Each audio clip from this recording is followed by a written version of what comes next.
Hey, everybody, and welcome to another deep dive. Always exciting. Yeah, definitely.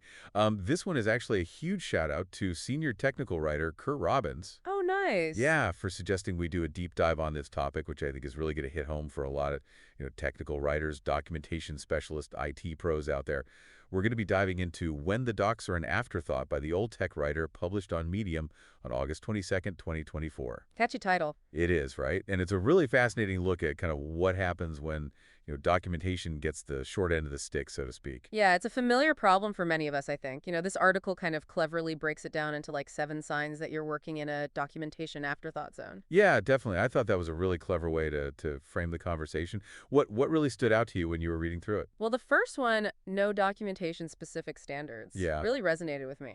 that one really hit home for me too. The article kind of points out that while companies might have branding guidelines, a lot of times they lack specific rules for technical writing. It's true. So it's like, you're left to figure it out on your own. It's kind of like the Wild West in a way. And it's no wonder that that can be so frustrating, for writers because without those clear standards, trying to maintain consistency and quality across your documentation can become like a constant uphill battle. Yeah, definitely. The author actually suggests, looking at some more established style guides if you don't have one, like the Chicago Manual of Style, or even borrowing from some of the big tech giants like Apple, Microsoft, Google. Find what works for your team and just make it your Bible. Yeah, it makes a lot of sense to, kind of have that single source of truth. And that actually leads perfectly into, I think, the next sign that they highlight, which is lack of collaboration. Oh, yeah. The article kind of paints this picture of writers working in silos.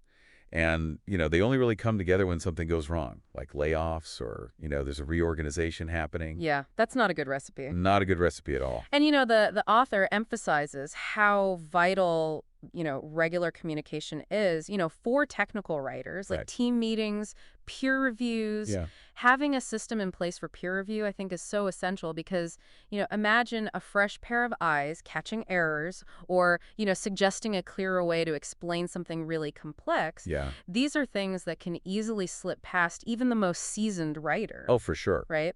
And it also, they encourage teams to kind of divide work, strategically based on individual strengths. It's about leveraging everybody's, expertise to create the best possible documentation. Yeah, I was thinking about that as you were saying that. It's kind of like working smarter, not harder. And that ties into, I think, the third sign that they highlight, which is absent schedules and planning. It's common to have deadlines, but there's often no clear breakdown of tasks and deliverables along the way. Right. So it's like, you have this kind of end goal in mind, but you're not really sure how you're going to get there. And that lack of structure, I think, makes it really tough to manage your workload and to kind of stay on track. Definitely. And what's interesting here is that the author doesn't just lament the problem. They offer a solution. Right. Take control, create your own documentation plan that's detailed and schedule and get input from, everybody involved and make it your North Star. This is going to empower you to kind of manage the process proactively, and it gives you concrete, documentation for tracking progress and communicating with management. Yeah, such a good point. I love the proactive approach. Yeah. Now, this next sign, this one's a real budget buster scrounging for software licenses. Yeah. We all know good documentation software can be expensive, and a lot of times the budget just isn't there. This is where things get really strategic, I think. The author suggests, obtain basic licenses for most of the writers, but invest in a premium support package for one person. Oh, that's interesting. To kind of act as a central hub for expert assistance while, also being mindful of budget constraints. Yeah, that's a really clever way, I think, to kind of maximize your resources. Making sure everybody has the tools they need to do their job effectively, but then still having that access to, that high-level support when those inevitable tricky situations pop up, Exactly. right? And speaking of tricky situations, the article then dives into a frustration that I think we've all probably experienced, spending more time on workarounds than on actual writing. You Yeah. know, battling layout issues, chasing down broken links, all that stuff. It's exhausting. So much time wasted. It's such a time drain. I've definitely been there, and it's beyond frustrating. You want to be creating valuable content, not wrestling with software glitches. Right. The takeaway here, I think, is to document those workarounds, Okay? track that time wasted, and then you can present it to management and use it as ammunition to justify, investing in better tools, show them the tangible cost of, these inefficiencies. It's about making that strong business case, right? Exactly. For investing in the tools and resources that enable technical writers to, do their best work. Absolutely. Now, this next sign, I think, cuts deep. It's the feeling that management doesn't understand your role. Yeah. You're left out of key decisions, your contributions are minimized, and it's like you're just there to make the books look pretty. Oh, that phrase. I know, right? It's so dismissive of the critical role that technical writers play It is. in the success of a product. And the article encourages us to push back against that perception. Advocate for inclusion, in planning meetings, product discussions, and emphasize how your early input can save everyone headaches down the road. It's about demonstrating the value of that user-centric perspective, right? Yes, Which is often missing from those engineering-focused conversations. exactly. Technical writers are the voice of the user in a lot of ways, They are. making sure that the documentation meets their needs and helps them, really get the most out of the product. Absolutely. And now the final sign is perhaps the most demoralizing, and that's lack of management support. It's that's how we've always done it attitude. Yeah. That can make you feel so stuck and undervalued. Like you're hitting a brick wall. Yeah. I think we've all been there at some point. Yeah. But the author actually throws out a question that's really worth pondering. Okay. If your manager doesn't value your work, why are you still there? That's a powerful question. It is. It really makes you kind of take stock of your situation. It does. And I think this first batch of signs from the article, it's eye-opening. It is. It really highlights just how pervasive the issue of documentation as an afterthought truly is. Yeah. But the good news is there are things we can do to change the narrative. These 7 signs, they really paint a vivid picture of, what it's like to work in an environment where documentation is an afterthought. Yeah, and it's not just about individual frustrations. It has ripple effects throughout the entire organization. Right, like it impacts everyone. Exactly. When documentation is neglected, everybody suffers. Think about it. The users, they're struggling to understand the product. The support teams are flooded with, questions that could have been avoided. Right. And ultimately, it can even damage the company's reputation. It's true. It's like a domino effect. It starts with something that seems kind of minor, but it ultimately, impacts the bottom line. Exactly. So, given the potential consequences, how can technical writers advocate for themselves and for, the importance of their work in these situations? Yeah, it's a good question. It boils down to communication. Don't suffer in silence. Talk to your colleagues, share your experiences, brainstorm solutions together. Yeah. When you present a united front, it amplifies your voice, and it shows that, these concerns are widespread. It's not just you complaining. Exactly. It's not about complaining. It's about presenting solutions. Right. And, the article stresses that it's crucial to demonstrate to management how investing in documentation can actually save time and money in the long run. Yeah, makes sense. Highlight the cost of errors, the time wasted on those pesky workarounds, the potential hit to the company's bottom line if the documentation is subpar. Frame it as a business decision.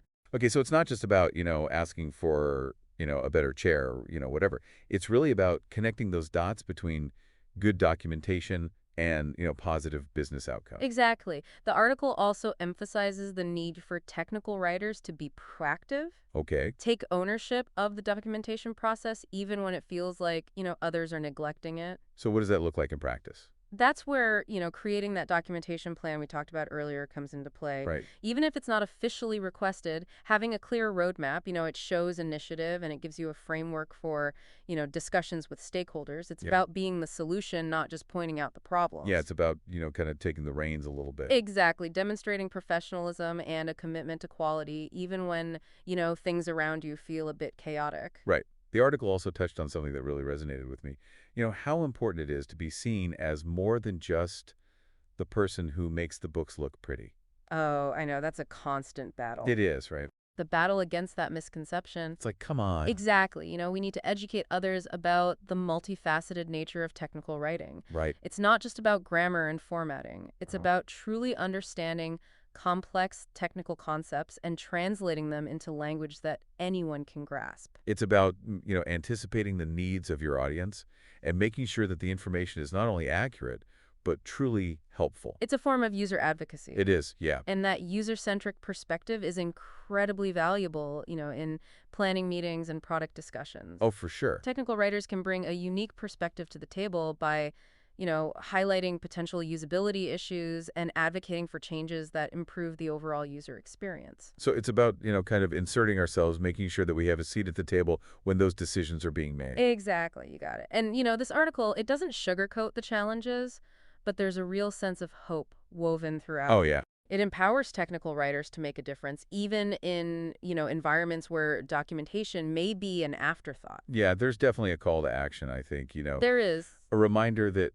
we have the power to shape the perception of our work. We do. It's not always going to be easy, but by being persistent, creative, and willing to speak up, we can elevate the importance of, clear, concise, user-friendly documentation. It's a mission worth fighting for, wouldn't you say? I think so, for sure.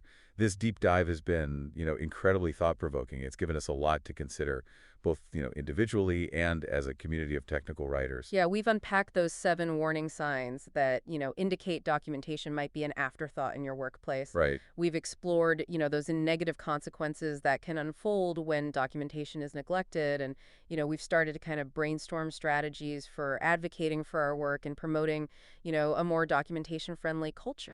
Yeah, it's clear that, even in environments where documentation might not be top of mind, technical writers can still have a significant impact. Absolutely. It all starts with, recognizing the signs, communicating effectively, and taking those proactive steps to demonstrate our value. Remember, you're not alone in this journey. There's a whole community of technical writers out there, facing similar challenges and striving to elevate the importance of documentation. Right. Connect with your peers, share your experiences, learn from each other. There's strength in numbers. And on that note, we've reached the end of our deep dive into when the docs are an afterthought. We hope this exploration has given you some valuable insights and actionable takeaways to apply in your own work. Definitely. A big thank you to Curt Robbins for suggesting this incredibly relevant topic, and thanks to all of you for joining us.